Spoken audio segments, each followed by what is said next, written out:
এখনো কিন্তু আমরা আগস্ট মাসে যাইনি, আমরা এখনো জুলাই মাসে আছি। জুলাই শেষে আগস্টে পা রাখে বিশ্ব, তবে বাংলাদেশে শেষ হয় না সে মাস। প্রতিদিন লেখা হচ্ছিল দমন পীড়ন আর আতঙ্কের ইতিহাস। দেশজুড়ে যখন চলছিল কোটা বিরোধী আন্দোলন, তেমনি একসময় 16 জুলাই পুলিশের গুলিতে নিহত আবু সাঈদ, সে উত্তাপের আঁচ লাগে বিশ্ব মিডিয়ায়।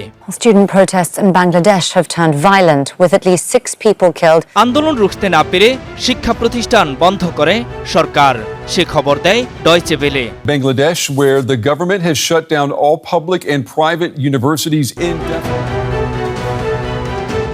ইন্টারনেট বন্ধ করে কারফিউ জারির খবর আসে প্রায় সব আন্তর্জাতিক গণমাধ্যমে। 22 জুলাই এক সপ্তাহের তথ্য তুলে ধরে বিবিসি, জানায় 150 প্রাণহানির খবর। 3 আগস্ট সরকার পতনের এক দফা ঘোষণা ও অসহযোগ আন্দোলনের খবর হয় শিরোনাম।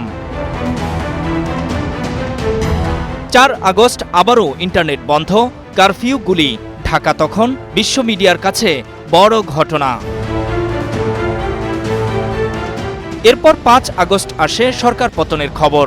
তা ব্রেকিং নিউজ হিসেবে দেয় বিবিসি, আল জাজিরা, সিএনএন থেকে শুরু করে বিশ্বের সব শীর্ষ গণমাধ্যম। The Bangladesh Prime Minister has resigned and left the country.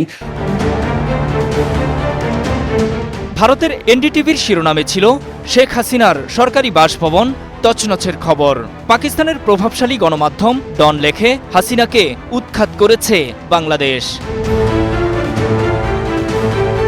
New York Times, new York post, যুক্তরাজ্যের ডেইলি মেইল সহ সব গণমাধ্যমেই শিরোনাম হয় হাসিনার পতন আর পলায়নের প্রসঙ্গ। ইন্ডিয়ান এক্সপ্রেসের হেডলাইন ছিল হাসিনার পতন, পলায়ন, ঢাকার নিয়ন্ত্রণ সেনাবাহিনীর হাতে। হিন্দুস্তান টাইমসের লিড ছিল বাংলাদেশ থেকে পালিয়েছেন হাসিনা। এছাড়া টাইমস অফ ইন্ডিয়া, দ্য টেলিগ্রাফও করে একই ধরনের হেডলাইন। নূর মোহাম্মদ, স্টার নিউজ।